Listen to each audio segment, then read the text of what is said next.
आम जेके महीना आहिनि उन्हनि वांगुरु इन जी हैसियत आहे। इन महीने खां अॻु में मुहर्रम वारो महीनो ख़तमु थींदो, हुरमत वारो। पोइ सफ़र वारे महीने में सभु ॾोहारी निकिरी ईंदा ऐं ॾोह कंदा, अहले मक्का खां सामान फुरंदा।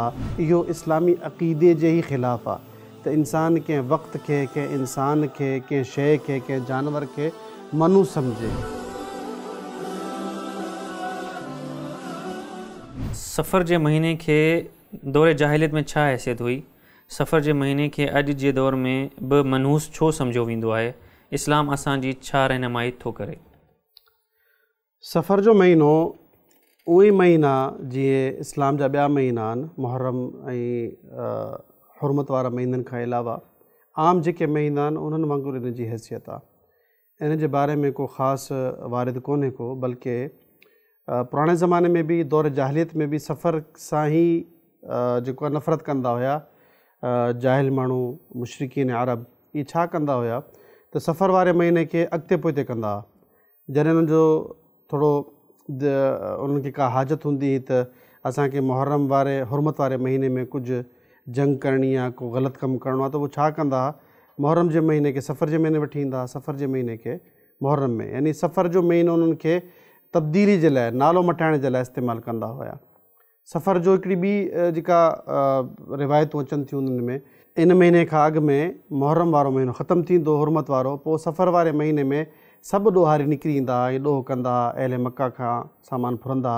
एतिरो मार धाड़ थींदी, एतिरो फ़साद थींदो हो जो माण्हुनि वटि माल कोन बचंदो। पोइ चवंदा त असांजी हालति सिफ़र थी वई आहे, असां वटि हाणे का शइ बची न आहे। अहिड़ी क़िस्म जूं मुख़्तलिफ़ रिवायतूं आहिनि। बहरहाल इस्लाम हिकिड़ो हक़ीक़त पसंदि मज़हब आहे। इस्लाम जेको आहे कंहिं बि वक़्त खे, कंहिं बि ज़माने खे बुरो या उनखे मनहूस नथो सम्झे, बल्कि इहो इस्लामी अक़ीदे जे ई ख़िलाफ़ु आहे त इंसान कंहिं वक़्त खे, कंहिं इंसान खे, कंहिं शइ खे, कंहिं जानवर खे मनु सम्झे। इन जो मतिलबु छा आहे त इन इंसान जी या इन जानवर जी या हिन ॾींहं जी या हिन महीने जी तासीर एतिरी आहे जो मुंहिंजी तक़दीर या मुंहिंजा मामला या मुंहिंजो उथणु वेहणु, मुंहिंजी ख़रीदो फ़रोख़्त तबाह बर्बाद थी वेंदी उन जे करे। जॾहिं त अल्लाह ताला चवे थो वल्लाहु ग़ालिबुन अला अम्रिही, अल्लाह ताला जो अमर ग़ालिब आहे। अगरि तव्हांखे फ़ाइदो थियणो आहे त अल्लाह जे हुकुम सां, अगरि नुक़सानु थियणो आहे त अल्लाह ताला जे इज़्न सां। दरहक़ीक़त न को इंसान, न को जानदार, न को बेजान शइ कंहिं इंसान जी तक़दीर ते को बि असरु नथी ॾिए। नबी करीम सल्लल्लाहु अलैहि वसल्लम जो फ़रमान सही बुख़ारी में मौजूदु आहे। अल्लाह जे रसूल फ़रमायो ला अदवा वला तीरता वला हामता वला सफ़र, त आगाह रहो, न का बीमारी मुतअद्दी आहे, माना बीमारी हिकु माण्हू का ॿिए माण्हू मां पंहिंजी मर्ज़ीअ सां सरायत करे वञे, पंहिंजी मर्ज़ी सां का बीमारी ॿिए माण्हू खे लॻे, इहो बि न आहे।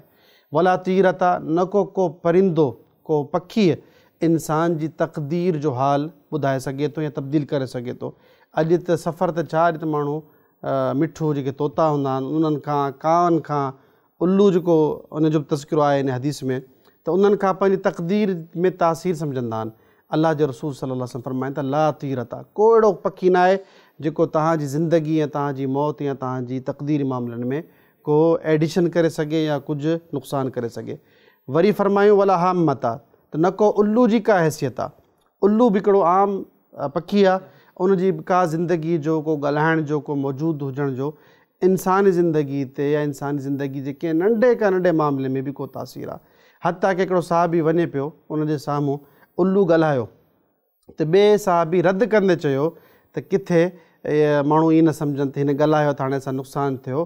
तूं चवणु लॻा त इनशा अल्लाह ख़ैरु आहे, अल्लाह कंदो ख़ैरु थींदो।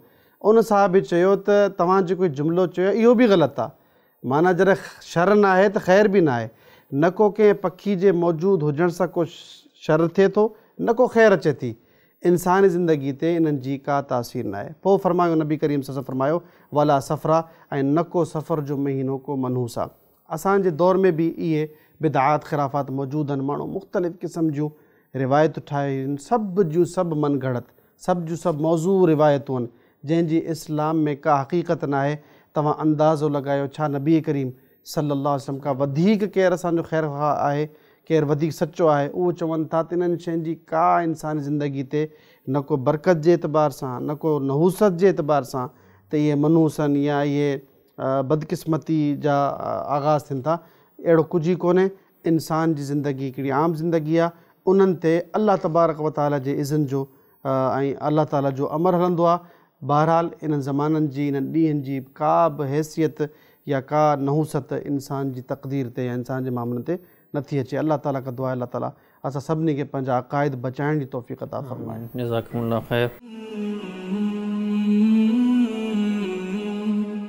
सब्सक्राइब करियो ऐं बेल आइकन ते क्लिक करियो त जीअं असांजी हर नई वीडियो जो नोटिफिकेशन मिले।